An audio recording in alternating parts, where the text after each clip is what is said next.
Hello, BookTube. It's Wednesday, and that would ordinarily mean Epic Comic Book Wednesday, when Michael K. Vaughan and I talk about comic books to an audience of 3 loyal viewers. But he's awful busy with something that I believe he referred to as work.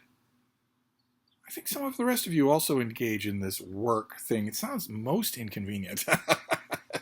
So he's not able to join me for Epic Comic Book Wednesday, and it's of course wrong to do Epic Comic Book Wednesday without him. But he bowed out of today's comic video, and I automatically thought, well, that means no comic book video then, since you can't do Epic Comic Book Wednesday without him. But Hannah at Hannah's Books really likes these comics videos. She lives for them. And when I suggested that to her in one of our Skype sessions, she said, dude, you're not going to skip Comic Book Wednesday, are you? So, for her, I will carry on. But not with any kind of issue or theme or run or anything like that. Instead, I will do my normal standby for Comic Book Wednesday, which is to take a random stroll through my long boxes. You all seem to like that, the 3 of you who watch these videos. You seem to like that. Long boxes being a thing that every comic book fan will know because you all have them. They're long rectangular cardboard boxes that are perfectly designed. They're shaped to hold an array of comic books standing upright. And they have a neat little fitted cover that you can put on top of them so that you can stack them. I know a couple of people who have whole walls of these things. Carefully labeled on the front what's in the long box. Everything is carefully archivally preserved. I used to mock that forever and ever when I kept my comics in a gigantic waist-high steamer trunk. Not my footlocker, but a steamer trunk. I just kept my comics piled in there. But over the years, I got rid of a lot of those. They whittled away one way or another. Some of them became they just fell apart, so I couldn't do it. Until finally, I didn't have enough comics to justify that steamer trunk. And then I did get some long boxes, so I do have them, and I thought we'd go through just random picks and see what we have. The first thing here is from, I'm assuming, the 90s. This has just got to be the 90s.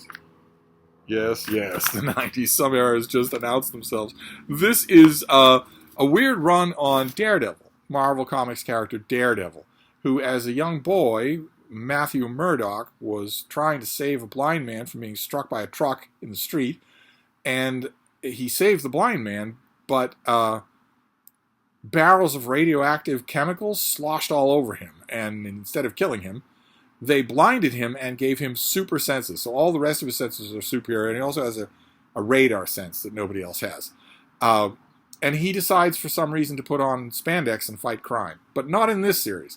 In this particular run of Daredevil, he ditches the spandex for a costume that I believe, if I'm remembering correctly, is made out of vegetable matter. And it's this run.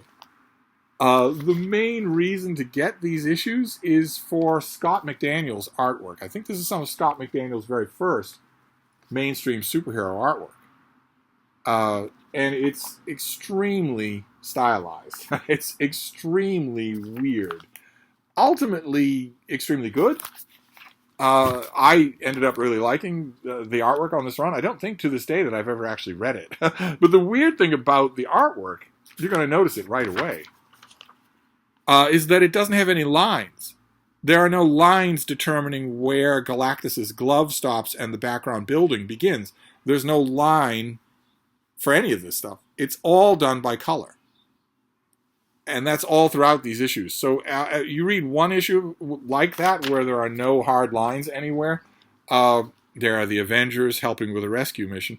And you read one issue of this where there are no lines. It's just, everything is just being delineated by color and shadow. And you think, how interesting. You read 2 or 3, you start to feel a little queasy to your stomach. Because that's not how comic books are supposed to work. But it's an interesting era in Daredevil. It's in the 90s, so everybody's got a bad attitude. Look, for instance, Daredevil is, of course, utterly useless when the Staten Island ferry explodes. Daredevil is useless. He can't help with something like that. Instead, when something like that happens, you need the Avengers to show up. You've got Giant Man there who can hold the pieces of the ship together. You have the Vision who has superpowers. You have This character here, she's on a platform. We're told by the narration that is the Inhuman Crystal, and that she is using her elemental powers to shape the water, to shape the waves of the bay. But Crystal can use those same powers to fly. She doesn't need to stand on a platform. But in this moment, the Black Knight, who at this point was the leader of the Avengers, tells Daredevil that he's not really needed, and he looks like a lunatic.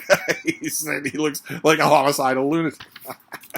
Because this was the tough, weird, edgy 90s, so everybody looks that way. Then we move to... Is this also going to be the 90s? Good God, please tell me no. That would just be too much. Let's see here. Let's check the publication date here. Oh my God.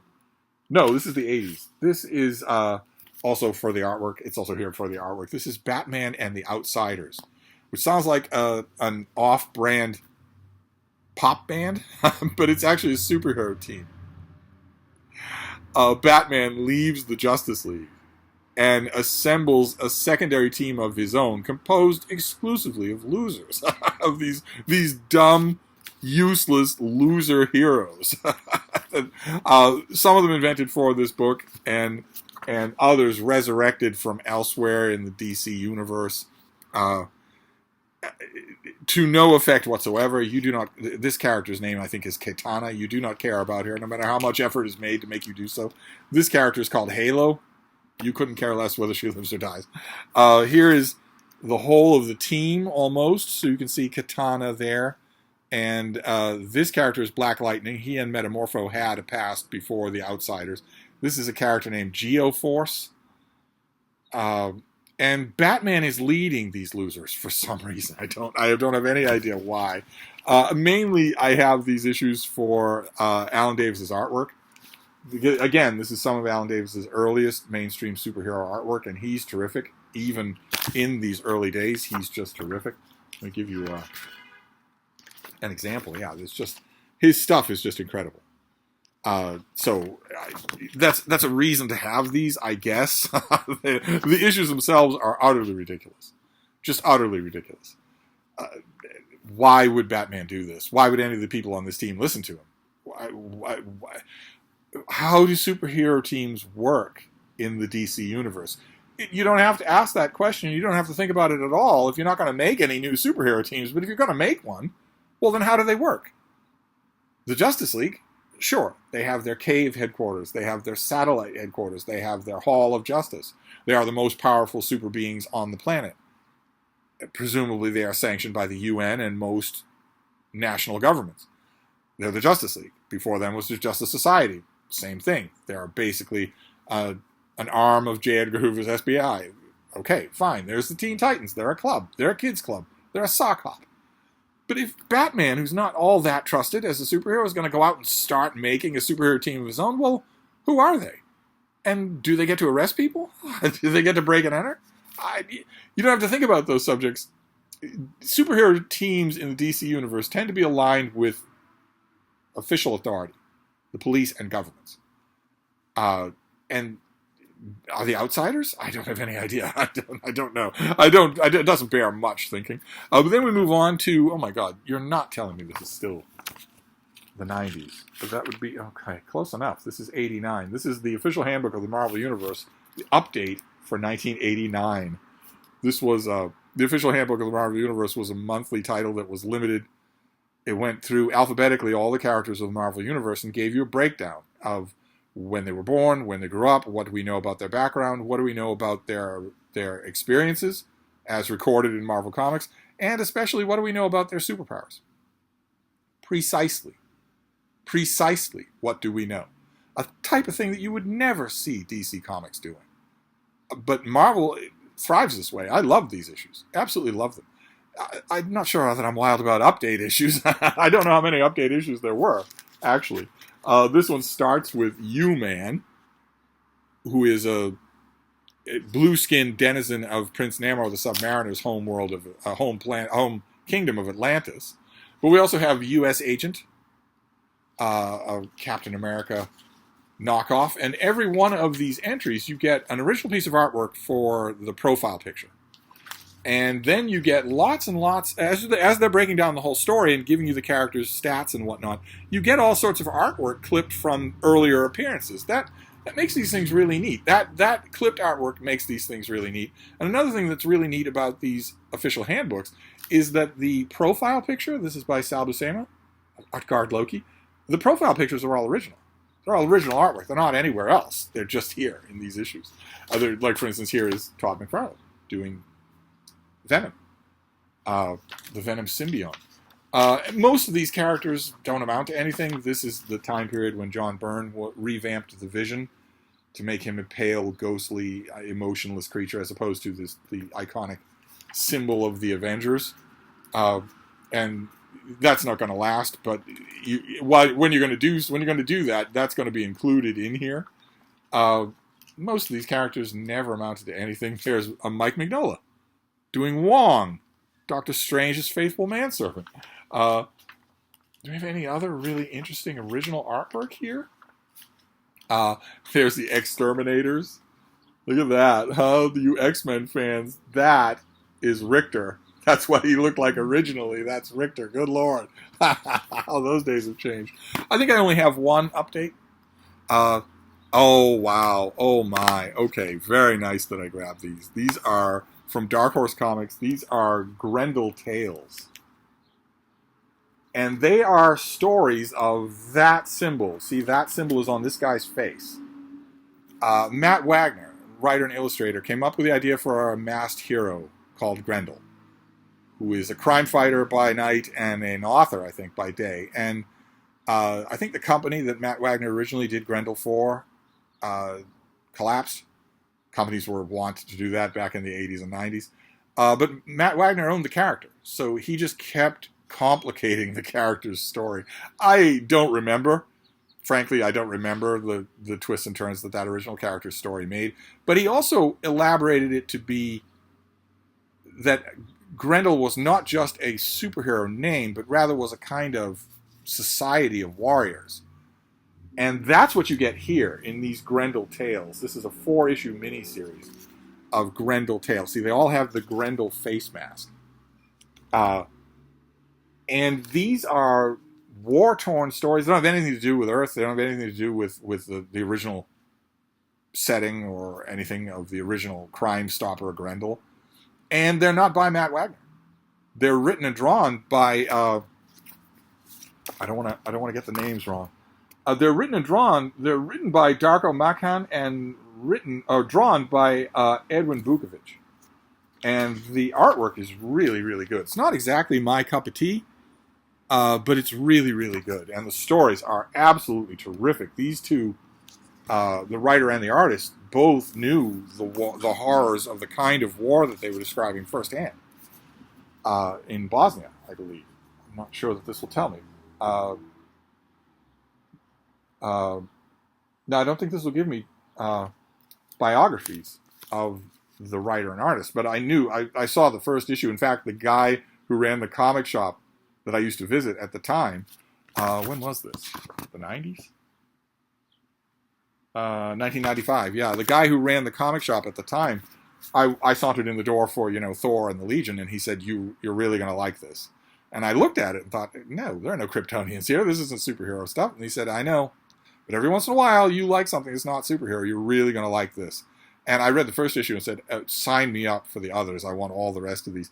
And if I remember correctly, the artist died. Very young. I mean, very young. In his 30s. So there won't be any more of this team up. And I don't know if these issues have ever been collected. Boy, I'm glad to have them out here. They're very much worth a reread. Oh my God. Not still the 90s. No, this is the early 2000s. This is a one-shot, I believe. This is Secret Invasion Dark Reign. And this is, it's going to look, to those of you who are not comic book fans, you're going to look at this and think, what on earth is going on here? And I agree. But this is connected to a storyline called The Dark Avengers that was terrific. Really, really interesting story. I didn't think I would like it. Again, a different guy, the guy at the comic shop where I was going at the time, said, you ought to give this a try. You're going to reject it at first because it's nihilistic. It's non-heroic. But you should give it a try anyway, because it's really, really good. And I was a big fan of Mike Deodato, who did the artwork for the main Dark Avengers run. So I did try it, and I loved it. And this is a side story to that. The artwork here is by Alex Maleev, and I most certainly do not like Alex Maleev's artwork. Let me give you an example of why. That is Prince Namor the Submariner. But the storyline here is that Norman Osborn, who was the Green Goblin, the famous villain of Spider-Man, finagles his way into the good graces of the U.S. government and finagles the Avengers, under the control of Tony Stark, out of those good graces. So he is tasked with creating a team of Avengers on his own and not making the fact known to the public that they aren't the original items. And he does. But in the background, he also has this cabal of bad guys that he has brought together specifically to make them behave. He gives them this issue. You wouldn't think that I would like it. Not only does Prince Namor look like a fat hobo, but also it's all talk. The whole issue is talk, where he's trying to tell them that's Loki, believe it or not. Less said the better about any of these stupid fads.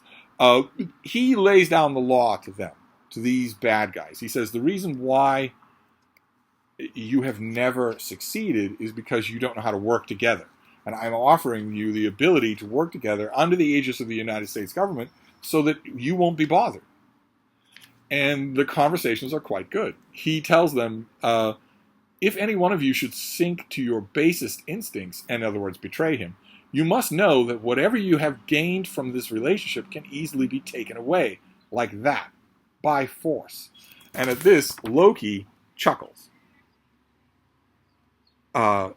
Because it seems to Loki, a Norse god, that Norman Osborn cannot bring any force to bear that will have any effect on Loki. Never mind Prince Namor or Doctor Doom, who's also in the mix here, but certainly not her. And we get a shadowy look at the figure that Norman Osborn has on a leash and ready. And I won't spoil anything, but when you eventually learn who that figure is, and eventually this whole Dark Avengers storyline comes to an end, you realize how ironic it is that Loki, of all people, would be chuckling at that. But this is terrific. I know it doesn't sound that. It's not heroic in any way. And also this has a terrific ending where Norman Osborn realizes that the number one thing that jeopardizes his whole scheme is if he loses control of himself. The Green Goblin is insane. He's a homicidal maniac. He's a supervillain. That will ruin his plan if he loses control of himself. And he kills a guy at the end of this issue. He kills the dumb fake swordsman. Brochettes him and then shoves him out a window. And is yelling that he's in charge. He's in charge. Me! And but then the last panel that Maleev gives us, look at that. He realizes you absolutely cannot do that. You cannot lose control. If you do that, the whole thing comes apart. And that becomes a theme running throughout the issues. Just terrific stuff. Okay, then we have the Legion of Superheroes. You couldn't get through this without a Legion of Superheroes issue. I think I've shown you this before. This is by Keith Giffen and Todd and Mary Beerbaum. This is the end. The end of Earth. The end of the planet Earth. The planet Earth has been environmentally defiled and ruined and wrecked for so long, and these things have been buried under the shiny exterior of the 30th century, that there's no longer any way to postpone it, and the planet starts to break apart. There's nothing that can be done about it. Instead, people just have to evacuate. And not everyone can, of course. The planet is ripping apart.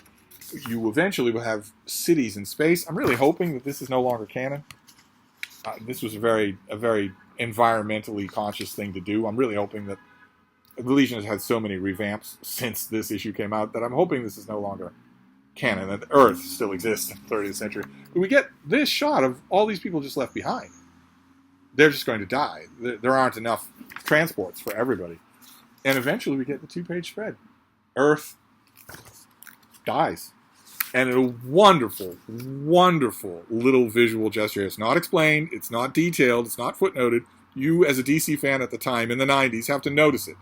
If you don't notice it and recognize what it is, no harm, no foul. But if you do, you're going to know who that is. If you're reading DC Comics at the time, you're going to know who that is. And that is an amazing detail to put in an issue about the death of a planet. That is just an amazing, amazing detail. I wasn't wild about this. I don't like nihilism creeping into the Legion, of all places. But this, Given's entire run on the Legion is just fantastic. Okay.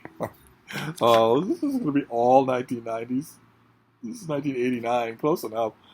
This is by Ralph Macchio. He's the writer, and the artwork is by Bob Hall, but Don Heck was brought in to finish his artwork. Oh, God, what an ugly cover. This is $1. This is the Avengers.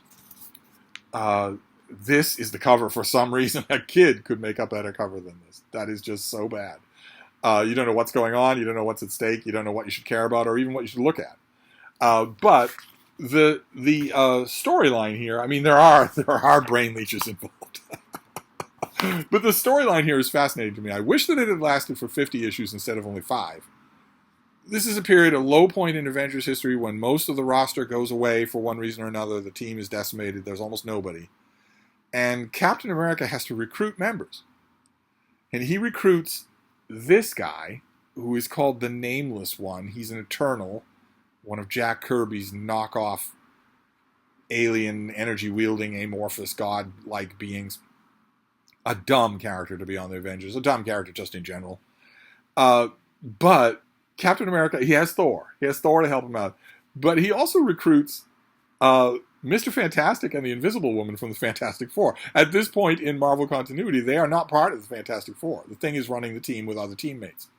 So they're kind of at loose ends. And they join the Avengers. They're on the team for so little time, they don't even bother to take their Fantastic Four costumes off. They don't even bother to create Avengers costumes for themselves. And Macchio does a really good job exploiting, at least for the little while that he was doing this, it's just a half a year that he does this. What would happen if that happened? Reed Richards is not a team player. You might think that he is because he's on the Fantastic Four, but no, he tells the other members of the Fantastic Four what to do. He comes up with their battle plans. He has designed their costumes. He has analyzed their powers. He's the one who comes up with any kind of explanation to defeat their foes. And in the heat of battle, he's the one who's directing everyone. And that's not going to fly on the Avengers where you have Captain America in charge. And at first, in this issue, for instance, this was early on in this weird period. In this issue, Captain America is seeing Reed Richards overstep his bounds and just sort of saying, oh, I guess it makes sense. He understands outer space better than I do. Or I guess it's just an old reflex. It's probably not anything important. At one point, when Reed Richards he sees the problem at the climax of the issue and just automatically acts. And Captain America does have to say, in the future, Dr. Richards, as leader of this team, I would appreciate being advised of any dramatic action on your part. But you know that's not the end of it. And also, Captain America at one point I think it's in this issue, they're in the Fantastic Four's own pogo plane, and Captain America is just astounded. I thought our Avengers Quinjets were advanced, but this makes them look like children's toys. Keep in mind, that's the technology of Tony Stark, of Iron Man, that Captain America is thinking about. And it's totally true. Tony Stark is an inventive scientific genius, but he's a child next to Reed Richards. And that automatically made me think, well, Reed Richards is at home. He and Sue Richards are living in the Avengers mansion. Wouldn't Reed start to do things? I mean, wouldn't he, for instance, analyze the powers of his teammates? Wouldn't he conduct all sorts of exhaustive tests on Captain America or on Thor? Wouldn't he devise all sorts of battle plans designed to enhance their abilities? Wouldn't Captain America do that? Instead, we don't get much of that at all. It's a fascinating moment that is just not exploited. But I have all the issues. I go over them. I think about fan fiction myself. Okay. Then we have Superman. This is Superman number 8. So you know already that it's John Byrne, fan favorite John Byrne, the writer and artist John Byrne, who was given control of Superman by the powers that be at DC Comics. He was told, go ahead. We'll give you a Superman number 1. You can be the artist and the writer, and you do whatever you want. Almost whatever you want. So he did. He made a boring, stupid Superman. He made a Superman whose parents are still alive. The Kents are still alive. He made a Superman who's weaker. He's still incredibly powerful, but he's much weaker than he was. He's much weaker than the canonical Superman. And a whole bunch of other things, all of them bad. Every time he came up with a change in this new Superman, the artwork was good, sure, it's John Byrne.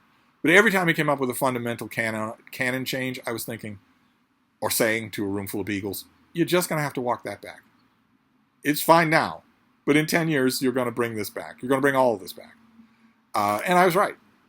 About almost all of it. Almost every desecration that John Byrne did to this character has been revamped.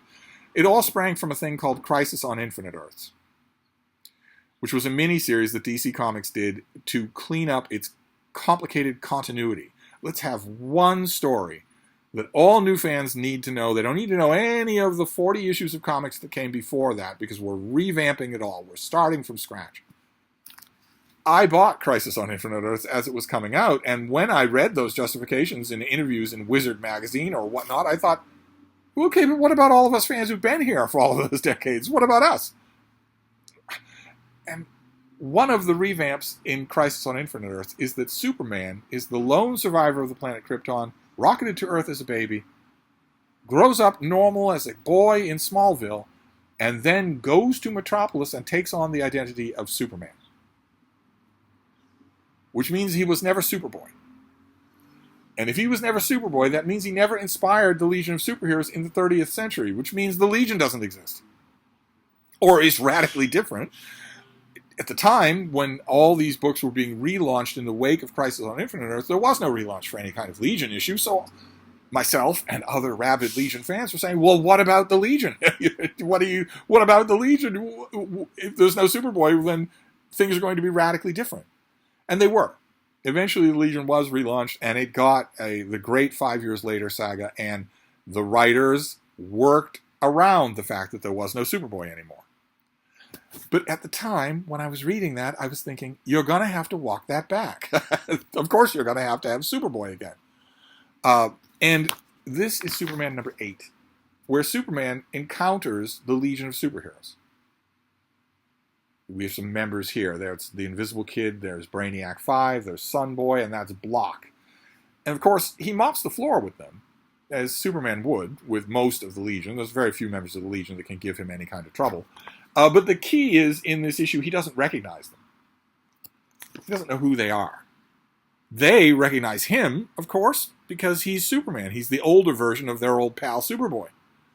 But I was reading this and thinking, okay, well, how does this work? And we get an explanation of how it works. That they remember an alternate world. They remember having plenty of adventures with Superboy. So what's going on here, then? Because this Superman was never Superboy. So what's going on here? And the issue ends on a terrific cliffhanger. A cliffhanger that I didn't know. I am retroactively sentimental.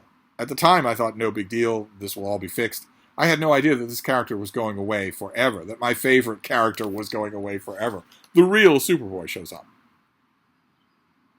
to confront Superman, to confront this fake John Byrne Superman. The real Superboy shows up, and he's in the next issue with his Legion buddies.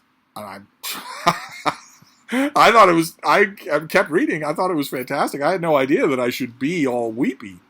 That the real Superboy would never come back. Okay, we're going to finally get out of the 90s here. I think we'll go to the 70s. Yes, 1971. This is Daredevil. This is Daredevil number 76.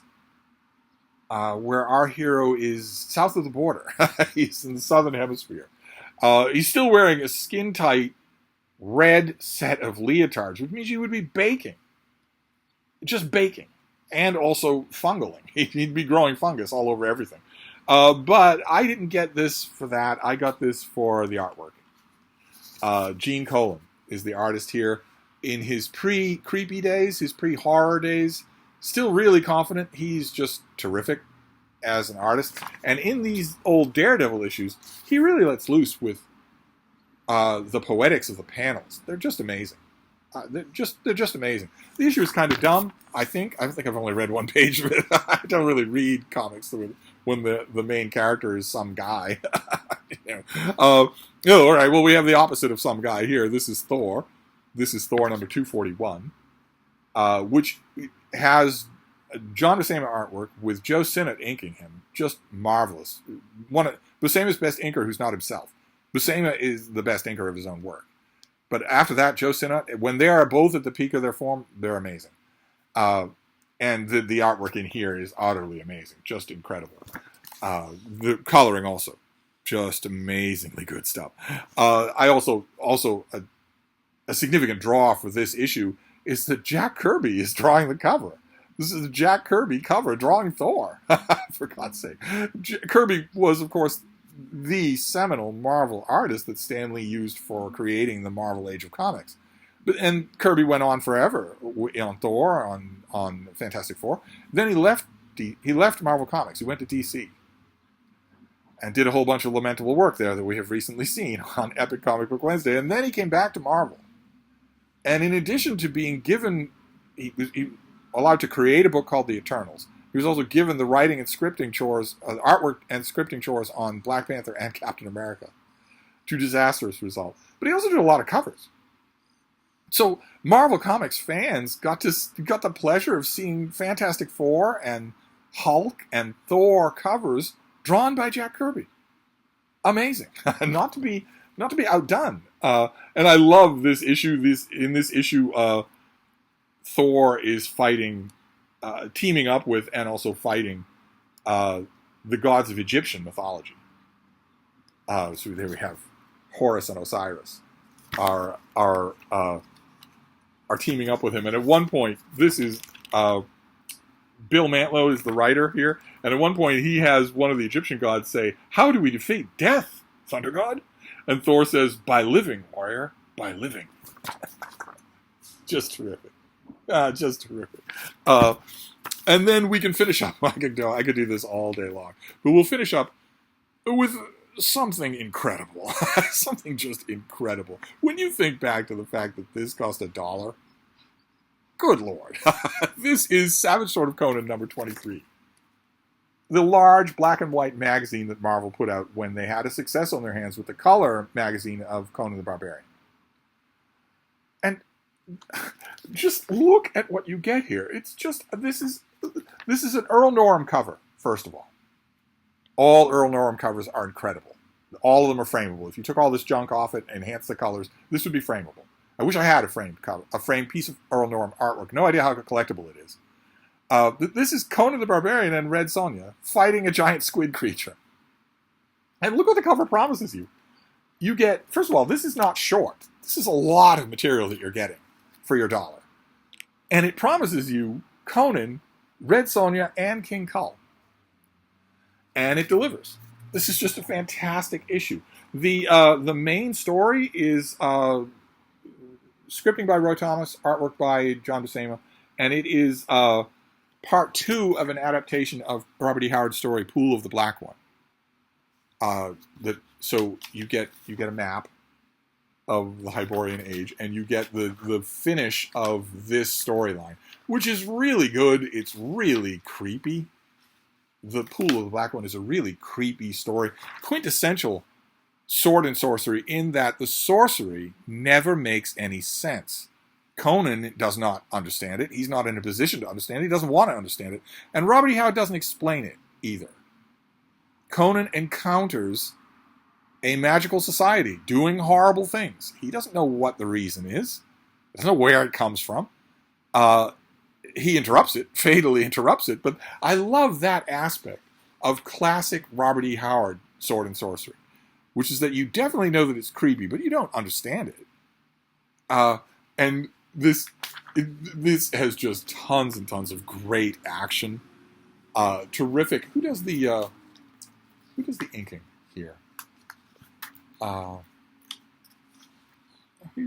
Alfredo Alcala does the inking here. And this was at a period when John Romita Sr. was the so-called art director for Marvel Comics. What that meant was that he usually did touch-ups all over the place. You can find his little touch-ups on dozens and dozens of comics every month. But he left this alone. he left Savage Sword alone. But you get the conclusion of that story. The story of the Pool of the Black One concludes. It has a fantastic conclusion. Conan and his buccaneer men and the pretty wench that he saves just barely get away from this island before its doom would overtake them. They just barely get back to their own pirate vessel. And they're shaken and bruised and battered. They almost all died. And the ending is the perfect evocation of Conan. The girl says, "What now?" And he says, "Why, the plunder of the seas, of course. A paltry crew, and that chewed up and clawed to pieces, but they can work the ship, and crews can always be found. Come here, girl, and give me a kiss." And she says, "A kiss? You think of kisses at a time like?" And then he just grabs her and kisses her. And he says, "I think of life. The dead are dead, and what has passed is done. I have a ship and a fighting crew and a girl with lips like wine, and that's all I've ever asked. Lick your wounds, bullies, and break out a cask of ale. You're going to work ship as she's never was worked before. Dance and sing while you buckle to it, damn you. We're bound for waters where the seaports are fat and the merchant ships are crammed with plunder." And he's laughing his head off, and so is she. Just incredible. Just incredible. A classic Conan ending. A classic bit of Conan stuff. Both the fact that the weird, creepy magic is never explained, and also the Conan is perfectly explained. He just isn't what you think. That's all. Then we get a piece of prose about the Hyborian kingdom of Stygia. Just prose. You get this. It even has footnotes. You got this in almost every issue of the old Savage Sword of Conan. And that's wonderful.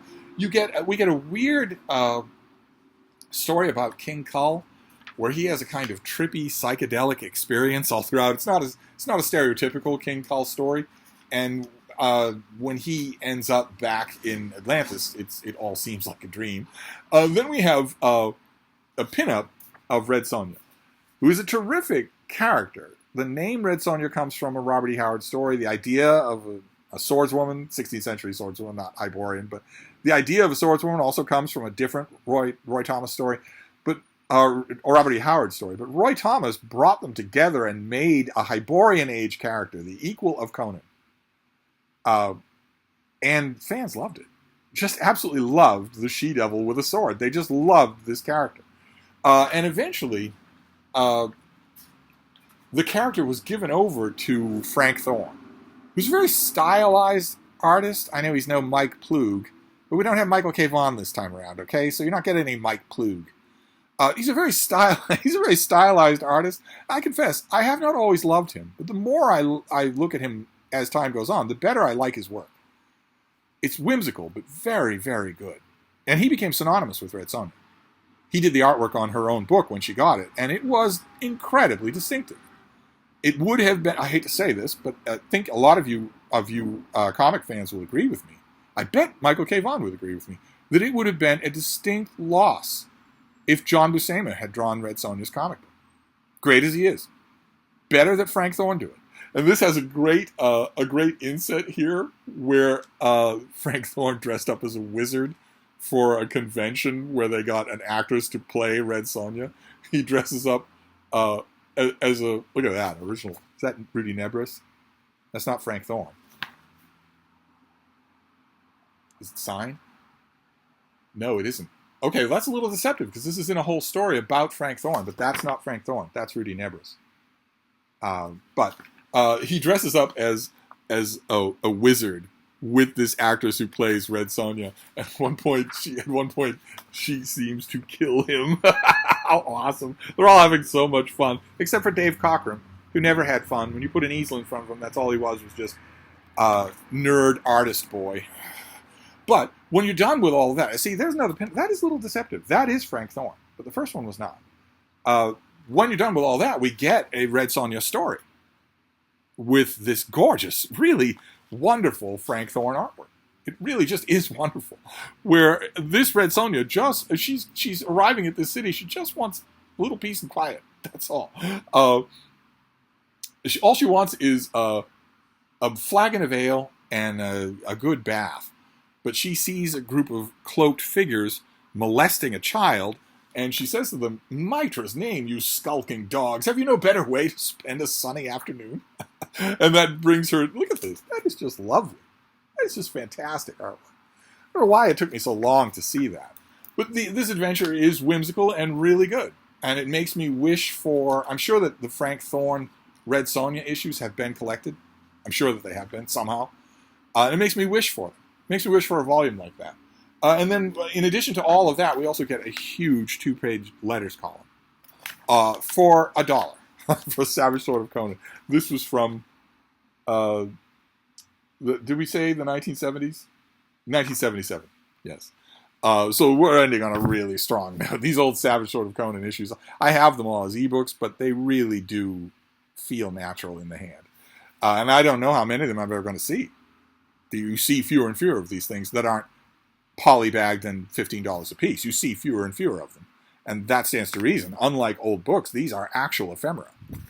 So every once in a while, I will encounter a pile of them, and usually it's somebody who doesn't know what he has, and he's offering them for $1 a piece, and just get them all. But anyway, that is our stroll through my long boxes. In memory of Michael K. Vaughan, he is busy working today, so he could not do this on his own. I was going to join him off on the sidelines, but I didn't want to disappoint Hannah. Comic books #1 fan. She's still asking, she will always ask, so these funny books that you're talking about, are any of them about Sarah Orange Hewitt? No, Hannah, none of them are. These deep-brained people. I don't know what we're going to do with them. But anyway, that's your comics for today. A little bit self-indulgent, but I love this sort of stuff. So I'm going to wrap this up for now, but I'll be back. Thank you.